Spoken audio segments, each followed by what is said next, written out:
दरवाजे पर टक टक हुई और ईशान की आंख खुल गई। जो कुछ भी हुआ था उससे वह सुन्न पड़ गया था। किसी तरह वह उठा और दरवाजे की ओर बढ़ा, लेकिन तभी उसे एहसास हुआ कि उसके सिर पर गंजेपन जैसे बड़े बड़े चकत्ते हो गए हैं और वह बहुत अजीब दिख रहा है। अगर वह इस हालत में गणपत के सामने गया तो वह 1000 सवाल पूछेगा जिनका जवाब देना मुश्किल हो जाएगा। यह सोचकर उसने अंदर से ही आवाज दी। कौन है? उसकी आवाज कांप रही थी। साहब, मैं गणपत, चाय लाया था। गणपत ने कहा। मुझे अभी चाय नहीं चाहिए, तू जा, मैं थोड़ी देर में नीचे आता हूँ। ईशान ने किसी तरह बात टाल दी। वह खुद को आईने में देखकर स्तब्ध रह गया। अपने चेहरे की ओर देखने की भी उसमें हिम्मत नहीं थी। वह इतना अजीब लग रहा था कि उसे जबरदस्त मानसिक धक्का लगा। वह कुछ भी सोचने समझने की स्थिति में नहीं था। अब बाहर कैसे जाऊं? अगर किसी ने कुछ पूछा तो क्या जवाब दूं? यह सब सोचते हुए वह लाचार होकर बिस्तर पर बैठ गया। उसने अपनी बैग खोली और उसमें से एक टोपी निकाली जिससे उसने अपना सिर ढक लिया। फिर आईने में देखा। अब वह ठीक लग रहा था और उसका गंजापन भी छिप गया था। थोड़ी राहत महसूस करते हुए उसने पास रखे जग से पानी गिलास में डाला और गटागट पी गया। लेकिन उसके दिल की धड़कन अभी भी तेज थी, क्योंकि पिछली रात हुई घटना ही इतनी डरावनी थी कि उसे अब भी यह सब एक भयानक सपना लग रहा था। अब उसे भूख का एहसास हुआ तो वह कमरे से बाहर आया। नीचे जाकर उसने नाश्ता और चाय ली। गणपत उसे ध्यान से देख रहा था और बोला, साहब, तबीयत ठीक नहीं लग रही। कानटोपी पहन रखी है इसलिए पूछ रहा हूँ। हाँ, थोड़ी ठंड लग गई है, ईशान ने जवाब दिया। गणपत समझ गया था कि ईशान के साथ कुछ अजीब हो रहा है।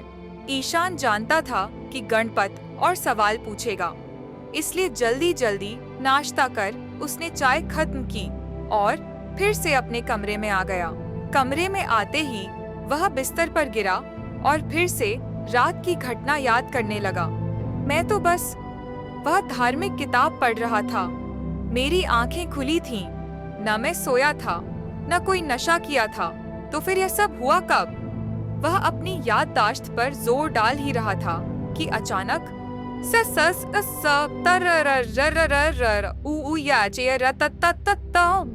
आज नया दांव नए पासे, अब तुम्हारी बारी है। किसी ने अजीब सी भाषा में उसके कान में फुसफुसाया और वह अचानक होश में आ गया। अब कमरे में चारों ओर घना अंधेरा था। फिर अचानक कुछ मोमबत्तियां खुद ब खुद जल उठीं और उसके सामने उसी खेल की बिसात बिछी दिखाई दी। वही सफेद ठीकरा, वही घर। वह अब भी उसी घर में था, लेकिन उसके सामने वाला खिलाड़ी अभी तक नहीं दिखा था। तभी अचानक कमरे में घंटी की जोरदार आवाज गूंज उठी। इस अप्रत्याशित शोर से ईशान का कलेजा कांप उठा। डरते डरते उसने पीछे देखा। सस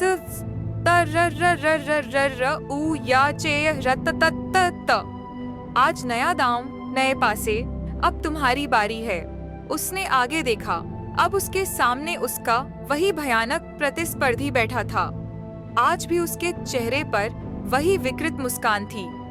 वह जब हंसा तो उसके मुंह में सुनहरे सुई जैसे नुकीले दांत चमकने लगे, जिन्हें देखकर ईशान के पसीने छूट गए। उसने अपने हाथों की ओर देखा। कब और कैसे उसके हाथों में वे 2 पासे आ गए, उसे पता ही नहीं चला। डर से उसने हाथ झटका और पासे नीचे गिर गए, लेकिन आज उसकी किस्मत ने साथ नहीं दिया। दोनों पासों पर 5-5 अंक थे। ईशान की हिम्मत जवाब दे गई। उसका दिल तेजी से धड़कने लगा। ईशान के पासे गिरते ही वह पिशाच लाइक जीव जोर जोर से अजीब आवाजें निकालकर हंसने लगा। उसका हंसी और वह घिनौना उल्लास इतना डरावना था कि ईशान के कानों के पर्दे सुन्न पड़ गए। फिर वह उठकर अजीब तरीके से शरीर हिलाता हुआ खुशी मनाने लगा। ईशान बस स्तब्ध होकर यह सब देख रहा था। अचानक उसका हंसना बंद हो गया। वह फिर से अपनी जगह बैठ गया और अपने हाथों में पासे घुमाने लगा। फिर उसने पासे फेंके। दोनों पासों पर 6-6 अंक थे। अब वह और भी भयानक ढंग से चिल्लाने और हंसने लगा। वह जमीन पर गिरकर अजीब आवाजें निकालता हुआ लौटने लगा, जैसे उसने कोई बड़ी जीत हासिल कर ली हो। तभी कमरे के अंधेरे कोने से कुछ हरकत महसूस हुई। ईशान का दिल जोर से धड़क उठा। अब उसे समझ में आ गया था कि आगे क्या होने वाला है। अचानक उसके सामने 5 छोटे-छोटे शरीर रेंगते हुए उसकी ओर बढ़ने लगे। वे उसी पिशाच जैसे दिखते थे, लेकिन आकार में छोटे थे। वे रेंगते-रेंगते अजीब आवाजें निकाल रहे थे, रोने, सिसकने और चीखने जैसी आवाजें। ईशान का खून जम गया। वह छोटे-छोटे 5 सफेद शरीर अब उसके बेहद करीब आ गए थे और धीरे-धीरे उसके ऊपर चढ़ने लगे। उनके पास आते ही ईशान को उनके सांसों की गंध महसूस होने लगी, जैसे कि वे किसी नशे में थे। अचानक आहा! ईशान दर्द से चीख उठा। उसके दाएं कंधे पर चढ़े एक छोटे शरीर ने उसके सिर के बालों का एक गुच्छा नोच लिया था। इससे पहले कि वह उस दर्द से उबरे, दूसरी ओर से एक और चीख निकल गई। एक और बालों का गुच्छा नोच लिया गया था। एक-एक कर 5 बार वही दर्दनाक झटके झेलने पड़े। वह चीखने के अलावा कुछ नहीं कर सकता था, क्योंकि उसका पूरा शरीर सुन्न पड़ चुका था, जैसे पैरालाइज हो गया हो। उन 5 ने उसके सिर से खींचे गए बालों को अपनी मुट्ठियों में जकड़ा और उनकी गंध लेने लगे। ईशान की आंखों से आंसू बहने लगे। उसके सिर पर घाव हो गए थे, जिनसे खून बहने लगा। उसका चेहरा खून से लथपथ हो गया था। चारों ओर बस उन्हीं पिशाचों की कर्कश चीखें और उनके विरोधी का पागलपन भरा हंसना गूंज रहा था। तभी अचानक उसका शरीर फिर से हिलने डुलने लगा। यह सब अब असहनीय हो चुका था। उसने कानों पर हाथ रखा और चीखते हुए अपनी आंखें बंद कर लीं। आखिरी शब्द जो उसके कानों में पड़े, व्रू ग्रररररररर प्रेई। अगली बारी 6 दिन बाद। और फिर अचानक वह वापस अपने बिस्तर पर था, लेकिन अब उसे सब समझ आ चुका था। इस खेल का अंत क्या होगा? इसमें उसकी जान तो जाएगी ही, लेकिन उससे पहले उसे यह नरक यातनाएं झेलनी होंगी। अब मैं भी अर्जुन की तरह ही मरने वाला हूँ। ईशान पूरी तरह हताश हो चुका था। दोपहर के 3 बज रहे थे। 6 दिनों बाद फिर से खेल शुरू होगा और फिर से मैं ही हारूंगा। वह खुद से बड़बड़ाते हुए बिस्तर पर लेट गया। कोई रास्ता नहीं बचा था। गहरी निराशा में उसकी आंखों से आंसू बहने लगे। उसने अपनी माँ, पिता, बहन और संजना का चेहरा अपनी आंखों के सामने देखा और आत्महत्या करने का पक्का फैसला कर लिया। शरीर की यातनाओं से तड़प तड़प कर मरने से अच्छा है कि मैं खुद को खत्म कर दूं, क्योंकि वह मुझे एक भयानक मौत देने वाला है। ये तो तय है। कम से कम दर्द कम होगा अगर मैं जहर खाकर मर जाऊं। यह सबसे आसान तरीका है। ईशान के विचारों की दिशा बदल चुकी थी। उसे केमिस्ट्री की अच्छी जानकारी थी। टोपी से अपना सिर ढककर उसने गूगल पर पास के किसी केमिस्ट की दुकान को खोजना शुरू किया। भारी मन से उसने यह कदम उठाया था। उसे गूगल मैप पर पास ही एक दुकान दिखाई दी। दुकान ज्यादा दूर नहीं थी, सिर्फ 10 मिनट की दूरी पर थी, इसलिए उसने पैदल ही जाने का फैसला किया। जैसे ही वह दुकान के करीब पहुंचा, उसने देखा कि काउंटर पर एक युवक खड़ा था। बोलिए सर, क्या चाहिए? ईशान ने चुपचाप एक कागज उसके सामने रख दिया। कागज देखकर युवक ने ईशान की ओर नजरें उठाईं और फिर दुकान के पीछे चला गया।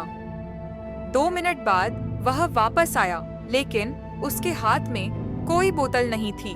सर, दुकान के मालिक पीछे बैठे हैं, उन्होंने आपको बुलाया है। क्यों?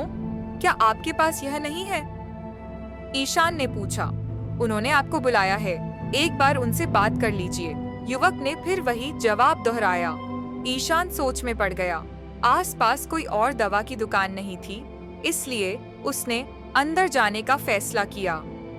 दुकान से सटी एक छोटी सी कमरा था, जो दवाइयों की अलमारियों से भरा हुआ था। एक कोने में एक खिड़की थी, जिसके सामने एक आदमी कुर्सी पर बैठा था। वह आदमी खिड़की से बाहर देख रहा था और उसने टोपी पहन रखी थी। एक्सक्यूज मी, ईशान ने कहा। उस आदमी ने कोई जवाब नहीं दिया। हेलो, एक्सक्यूज मी, ईशान ने फिर से कहा। हाँ, बोलो, आदमी वैसे ही बैठे बैठे बोला। सर, मुझे ये दवा चाहिए, ईशान ने कहा। ये दवा नहीं, जहर है, आदमी भारी आवाज में बोला। वही चाहिए, अगर आपको ज्यादा पैसे भी चाहिए तो मैं दे सकता हूँ, ईशान ने जवाब दिया। यह सुनते ही उस आदमी ने अपना चेहरा ईशान की ओर घुमाया और ईशान की हालत बुरी हो गई। उसका दिल जोर से धड़कने लगा। उस आदमी के चेहरे पर छोटे छोटे भयानक दाने थे, बिल्कुल वैसे ही जैसे अर्जुन के चेहरे पर थे। फिर उसने अपने सिर से टोपी हटा दी। ईशान की आंखें फटी रह गईं। उस आदमी के सिर पर भी वैसे ही गंजे धब्बे थे जैसे ईशान के थे, और उसके घाव सूख चुके थे, लेकिन बेहद डरावने लग रहे थे।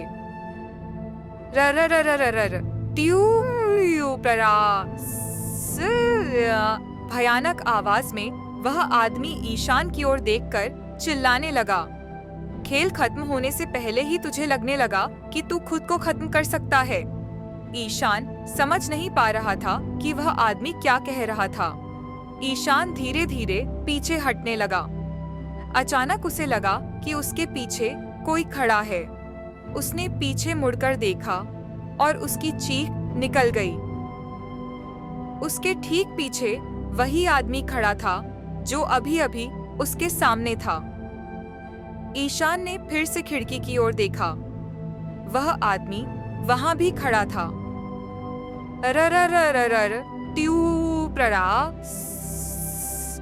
वही भयानक आवाज गूंजने लगी।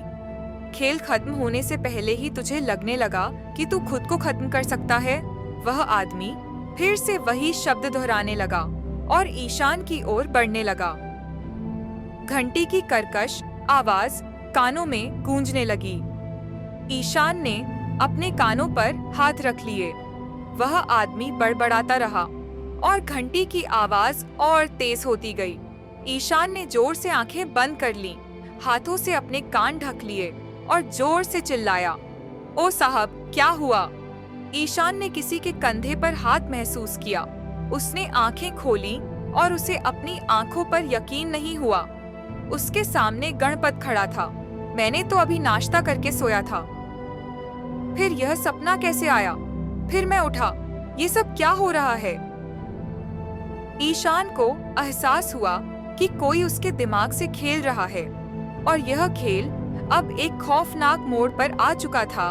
उसे अब हकीकत और भ्रम के बीच का फर्क समझ नहीं आ रहा था।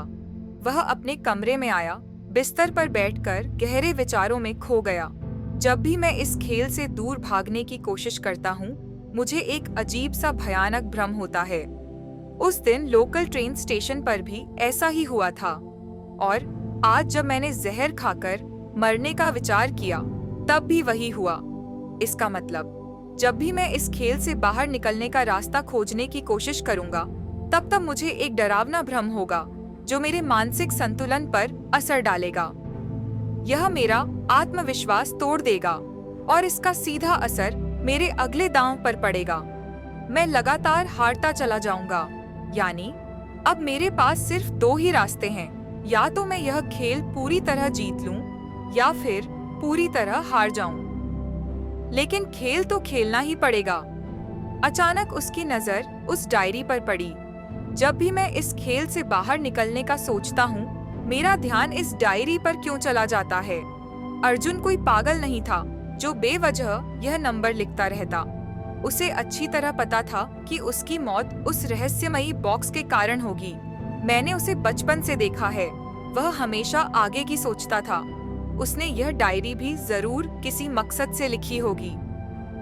ईशान ने डायरी उठाई और शांत दिमाग से उसे पढ़ने लगा। पहले पन्ने पर लिखे 4-6 अंकों को देखकर वह सोच में पड़ गया और फिर उसे कुछ याद आया। वह तुरंत उठकर अर्जुन के कमरे में गया और वहां 4, 5 या 6 के अंक खोजने लगा, पर उसे ऐसा कुछ नहीं दिखा। वह हताश होकर दरवाजे की ओर बढ़ा। तभी उसकी नजर बाईं ओर एक लकड़ी की अलमारी पर गई। वहां 4 अलमारियां थीं। वह चौथी अलमारी के पास गया। ध्यान से देखने पर उसे एहसास हुआ कि बाकी 3 अलमारियों में 4-4 खांचे, रैक थे, लेकिन इस एक अलमारी में 5 खांचे थे और 5वें खांचे में 6 किताबें रखी थीं। ईशान ने एक-एक कर उन 6 किताबों को बाहर निकाला। उसे एहसास हुआ कि उनमें से 5 किताबें असल में डायरी थीं, लेकिन वे सभी कोरी थीं, जबकि 6ठी किताब कोरियन भाषा का एक शब्दकोश था। अब उसे डायरी में लिखे नंबरों का मतलब समझ आने लगा था। वह तुरंत 5 डायरियां अलमारी में वापस रखकर शब्दकोश लेकर अपने कमरे में लौट आया। घड़ी में दोपहर के 12 बज रहे थे। उसने शब्दकोश खोला और पास में अर्जुन की डायरी भी रख ली। डायरी में कुछ अजीब संख्याएं लिखी थीं। 1, 2, 3, 4, 5 के सेट 8, 9, 10। ईशान को कुछ समझ नहीं आ रहा था। फिर उसने शांत दिमाग से दोबारा सोचा। पहले पन्ने की दूसरी पंक्ति के तीसरे शब्द का चौथा अक्षर। उसने ध्यान से देखा, वहां एक कोरियन अक्षर लिखा था। अब इसका क्या मतलब? ईशान उलझन में पड़ गया, लेकिन उसने वह अक्षर इंटरनेट पर सर्च किया। उस अक्षर का हिंदी अनुवाद था ई। अब अगले निर्देशानुसार 5वीं पंक्ति के 6ठे शब्द का 7वां अक्षर देखा। उसका हिंदी अनुवाद निकला शान। ई प्लस शान, ईशान। यस, इसका मतलब मैं सही रास्ते पर हूँ। ईशान अब उत्साहित हो गया। वह धीरे धीरे डायरी में लिखी सभी संख्याओं को इसी तरह डिकोड करने लगा। दोपहर से शुरू हुआ यह काम धीरे धीरे आगे बढ़ने लगा। रात होने लगी। खाना खाकर वह फिर लौटा और इस पर काम करने लगा। आखिरकार रात के 4 बजे तक उसने पूरी डायरी डिकोड कर ली। अब उसके सामने 20 पन्नों का रहस्यमयी संदेश था।